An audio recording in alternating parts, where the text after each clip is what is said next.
میاں اللہ کا کلام تیرے دل پہ اثر نہیں کیا، ایک آدمی ایک شاعر کی بات پر تو جھومنے لگ گیا، کیسی نا انصافی ہے، کیسی نا انصافی ہے۔ جو تیرا خالق بیان کر رہا ہے وہ کلام ربانی کبھی سننے کا دل نہیں کرتا تجھے۔ قرآن مقدسہ سنتے ہونا یہ چاہیے کہ رونگٹے کھڑے ہو جائیں۔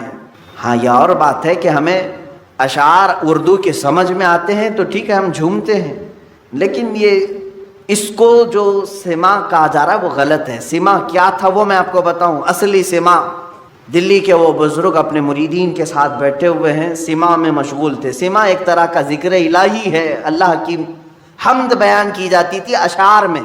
بادشاہ وقت کا ایک نگران تھا، وہ بڑے عالم دین تھے، انہوں نے کہا تھا کہ کوئی بھی اس طرح کے حرکتیں نہیں ہونی چاہیے، کہیں پر بھی طبلے بج رہے ہوں، باجے بج رہے ہوں، یہ سب ان کے ہاں الاؤڈ نہیں تھا۔ اس زمانے میں جو بادشاہ تھے وہ شریعت کے بہت پابند تھے، تو ان کے نگراں نے پولیس کو حکم دے دیا کہ دیکھو اس میں ایک فقیر بیٹھا ہے، 10-12 مریدین ہیں، یہاں سما چل رہا ہے، اس کیا کریں؟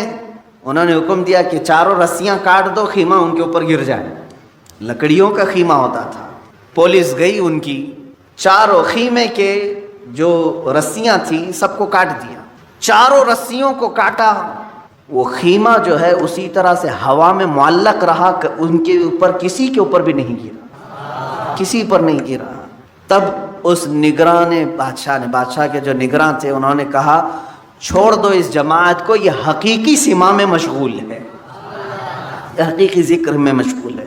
ذکر الہی کی برکت یہ ہے میرے عزیزو کہ ایک مقام ایسا آتا ہے کہ اگر آپ صحرا میں کھڑے ہو کر، میدان میں کھڑے ہو کر ذکر کے اس مقام کو جب پہنچیں گے، تب کی بات کر رہا ہوں، اگر آپ نے ذکر کرنا شروع کیا اڑتے ہوئے پرندے رک جائیں گے ذکر کے موقع پر۔ ہاں لیکن زبان میں وہ تاثیر آنی چاہیے۔ وہ کب آئے گی؟ جب دل پاک ہوگا۔ یوں سمجھ لیں کہ ایک حوض ہے اور ٹوٹیاں ہیں، حوض میں گندا پانی ہو تو ہر ٹوٹی میں سے گندا پانی نکلتا ہے، حوض میں پاک پانی ہو تو ہر ٹوٹی سے پاک پانی۔ یہ دل حوض ہے، اس کو پاک کرو گے تو ہاتھ سے بھی اچھے کام ہوں گے، آنکھ سے بھی اچھے، منہ سے، زبان سے بھی اچھے، پیروں سے بھی اچھے کام ہوں گے۔ یہ سب ٹوٹیاں ہیں، اور یہیں اگر ناپاکی بھری ہے تو زبان کھلے گی تو غلاظت، آنکھ اٹھے گی تو غلاظت، ہاتھ اٹھے تو غلاظت۔ یہ ساری بیماریوں کی جڑ یہ دل کے اندر موجود ہے۔ اس دل کی پاکی اشد ضروری ہے۔ دو چیزیں میں نے بتایا، اس دل کی زمین کو نرم کرنا ہو، پاک کرنا ہو، ذکر الہی کی بارش ہونی چاہیے یا شیخ کامل کی نگاہوں کی گرمی ہونی چاہیے۔ بس یہ دو چیزیں دل کو پاک کر۔ مائیں حرام ہیں، بہنیں حرام ہیں، بیٹیاں تمہارے اوپر حرام ہیں، اپنی بیٹی سے کوئی نکاح، تمہاری پھوپھیاں اور تمہاری خالائیں، یہ وہ جو ابد الآباد ہمیشہ ہمیش کے لیے تم پر حرام، ان کو محرم عورتیں کہا جاتا۔ ان سے پردہ بھی نہیں، باپ کا اپنی بیٹی سے نہیں، بیٹے کا اپنی ماں سے، اسی طرح بہن کا بھائی سے نہیں ہے، یہ محرم عورتیں جن سے نکاح کبھی نہیں۔ اس کے علاوہ کچھ اور بھی، یہ 5 تو میں نے بتایا، ماں، بیٹی، بہن، پھوپھی اور خالہ، یہ 5 ہوئی۔ اب آگے رب تعالیٰ فرماتا وَأَخَوَاتُكُم مِّنَ الرَّضَاعَةِ، یعنی دودھ شریک بہن ہے، یعنی تمہارے ماں کا دودھ کوئی اور لڑکی پی تو وہ تمہاری رضائی بہن ہو، یا تم نے کسی خاتون کا دودھ پیا تھا اپنی ماں کے علاوہ، اپنی ماں کے علاوہ کسی اور کا دودھ پی، تو اس عورت کی جو بیٹی ہوگی وہ تمہاری رضائی بہن ہو، اس سے کبھی نکاح، یہ رضائی بہن، دودھ شریک بہن اس کو کہا جاتا ہے۔ پھر 7ویں نمبر پر وَأُمَّهَاتُ نِسَائِكُمْ، اور تمہاری بیویوں کی مائیں یعنی ساس سے کبھی نکاح نہیں ہو سکتا، حتیٰ کہ اگر تمہاری بیوی کو تم نے طلاق دے دیا ختم ہو گئی، یا پھر انتقال بھی ہو گیا بیوی، تب بھی اس بیوی کی ماں سے کبھی نکاح تمہارا جائز، وہ ماں کے درجے میں ہو، کیونکہ ماں اور بیٹی کو نکاح میں جمع کرنا جائز نہیں۔ وَرَبَائِبُكُمُ اللَّاتِي فِي حُجُورِكُم مِّن نِّسَائِكُمُ اللَّاتِي دَخَلْتُم بِهِنَّ، یا پھر وہ لڑکی جو تمہاری خود کی تو نہیں ہے لیکن تمہاری بیوی کی لڑکی، یعنی کسی اور شوہر سے ہوئی ہوگی، اس لڑکی کے ساتھ نکاح بھی تمہارا کبھی جائز۔ اور پھر آگے 2 بہنوں کا ایک نکاح میں جمع کرنا، یہ بھی سخت ہے، یعنی ایک عورت سے نکاح کیا تھا اور اسی عورت کی بہن سے دوبارہ ایک ہی نکاح میں شریک کر لی، زندگی دونوں بہنوں کے ساتھ گزار رہا ہے، تو وہ سخت گناہ کبیرہ میں مبتلا ہے، حرام ہے، زنا ہے، نکاح ہوگا ہی نہیں، نکاح نہیں ہوگا۔ دوسری بہن کے ساتھ جو اس نے نکاح کیا وہ نکاح منعقد ہی نہیں ہوا، اس نے اس کے ساتھ زنا کی۔ تو یہ عورتیں ذہن میں رہیں۔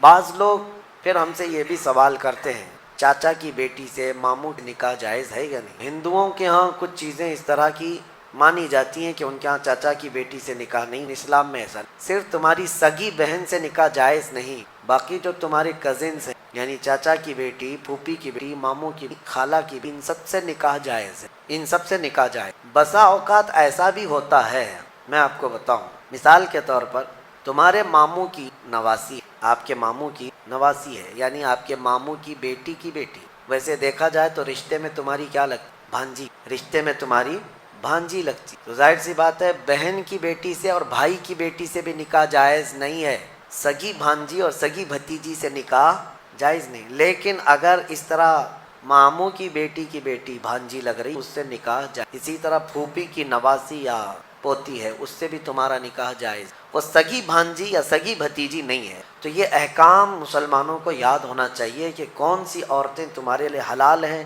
اور کون سی عورتیں تمہارے لیے حرام۔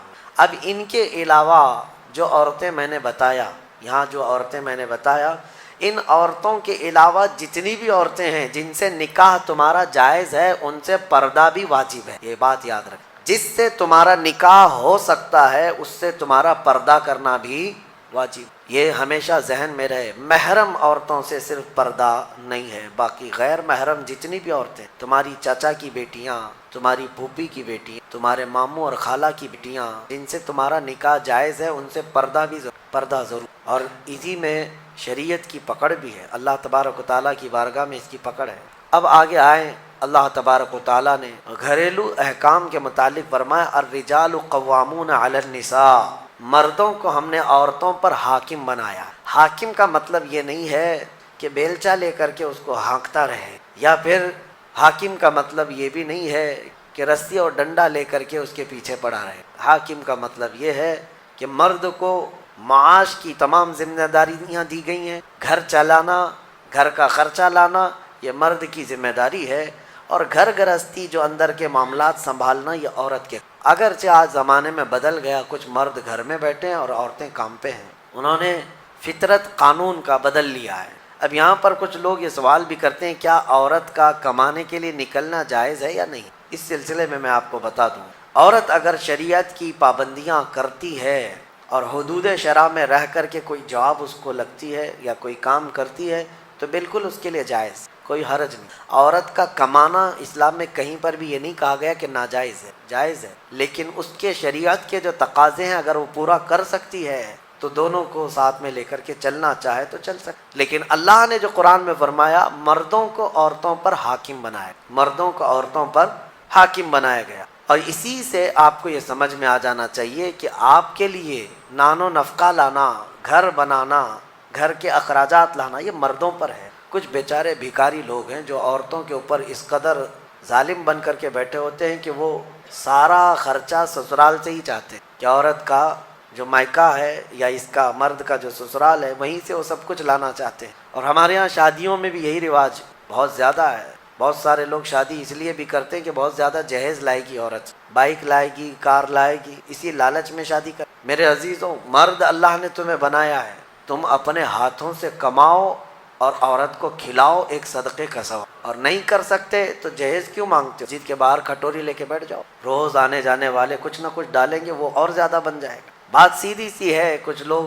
آفیشیل طریقے سے مانگتے ہیں اور کچھ لوگ اندر میز کے اندر سے مانگتے ہیں، دونوں مانگنے والے ایک ہی ہیں، بھکاری ہیں۔ مردوں کو اللہ تبارک و تعالیٰ نے اس کا حکم نہیں فرمایا۔ عرب میں جا کر کے دیکھیں، شادی کرنے کے لیے جب ہم وہاں یہ کہتے ہیں کہ ہندوستان میں عورت جہیز لاتی ہے، عورت کا باپ کپڑے بھی دیتا ہے، پیسہ بھی دیتا ہے، تو وہ اچھل جاتے ہیں، کیا ایسا بھی ہوتا ہے؟ ہم کو لے چلو، ہمیں وہاں سے شادی کروا دو۔ اس کی وجہ یہ ہے کہ عرب میں آج بھی مہر بہت اونچا ہوتا ہے، صرف سعودی کا مہر 50,000 ریال عام عورتیں مانگتی، عام عورتیں 50,000 ریال کی بات کر رہا ہوں، تقریباً 11-12 لاکھ روپے۔ تو نارمل مہر جو ہے یہ رکھا جاتا ہے۔ پھر مرد کے اوپر یہ ضروری ہوتا ہے وہ اپنے باپ کے گھر میں نہ لے جائے شادی کر کے، خود کا گھر ہو تو شادی کر، یہ سارے وہاں پر ضروریات رکھے گئے ہیں۔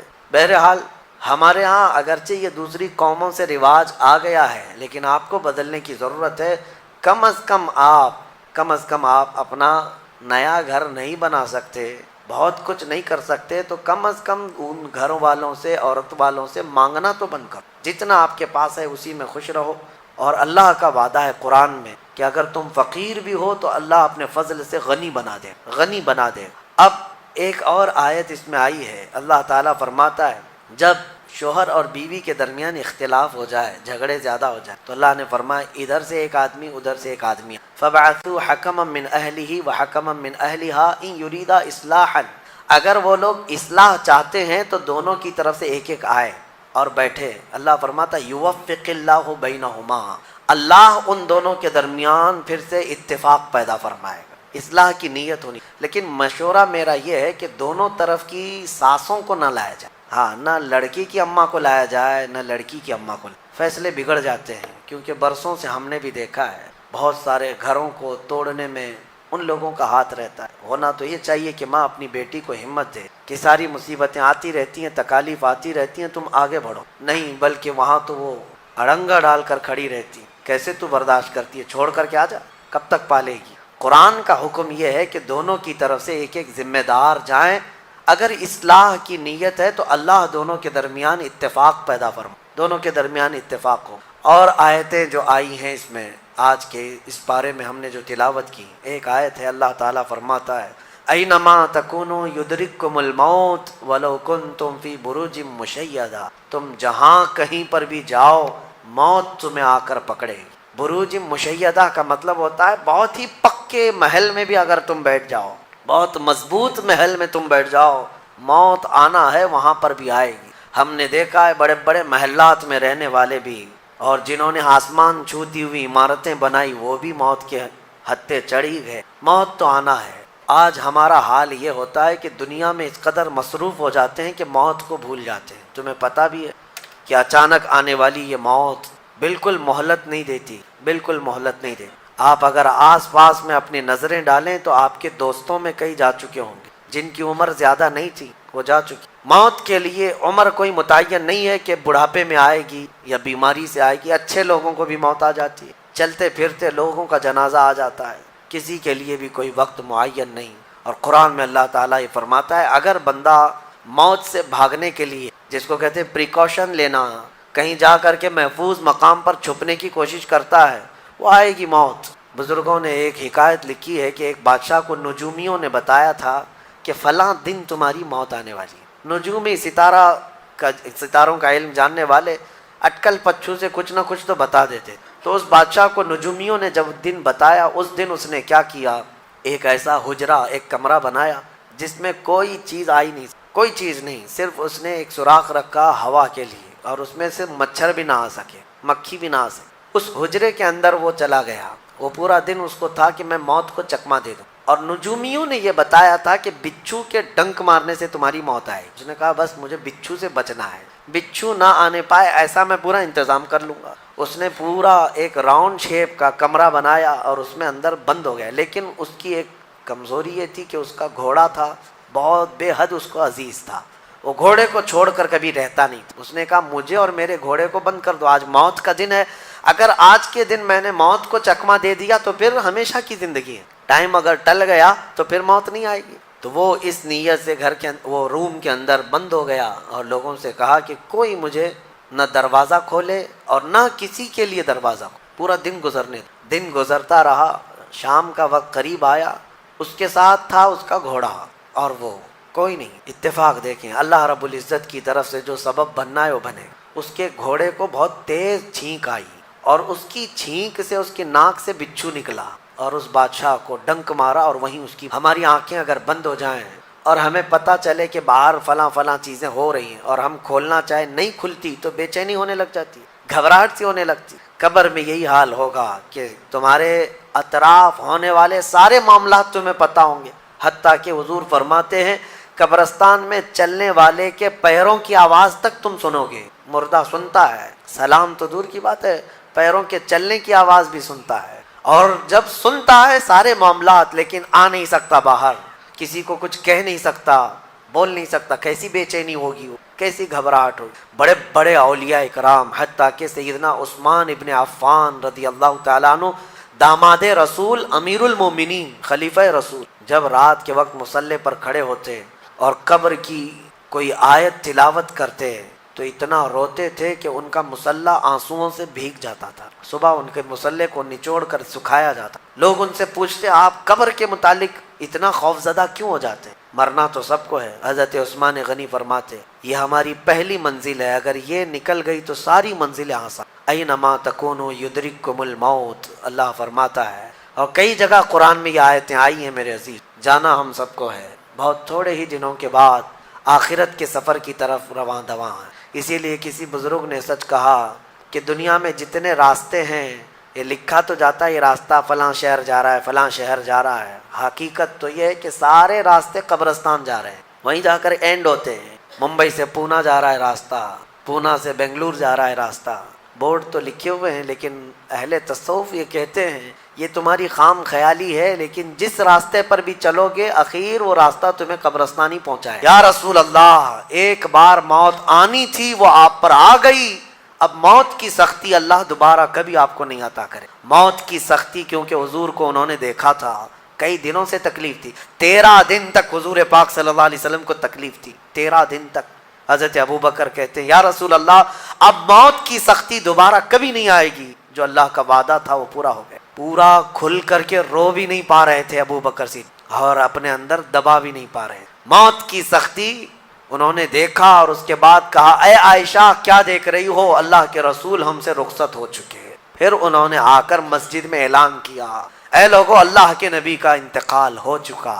اب مجھے یہاں یہ بتانا ہے اگر موت سے کوئی بچ سکتا تھا تو سب سے پہلا نمبر تو رسول اللہ کا ہونا چاہیے، کیونکہ اللہ کے سب سے محبوب نبی وہی ہے. جب رسول پاک صلی اللہ تعالیٰ علیہ وسلم کو بھی موت آئی تو میاں ہمارا اور تمہارا شمار نہیں، چاہے 100 سال زندگی مل جائے لیکن مرنا ضرور. بہرحال یہ باتیں بڑی طویل ہو جائیں گی. موت کا تذکرہ اس لیے بھی میں زیادہ کرتا ہوں کہ حدیث پاک میں ہے مومنوں کو یہ تذکرہ کرو تاکہ ان کو گناہوں سے نفرت پیدا ہو جائے اور آخرت کے سفر کی تیاری وہ شروع کریں.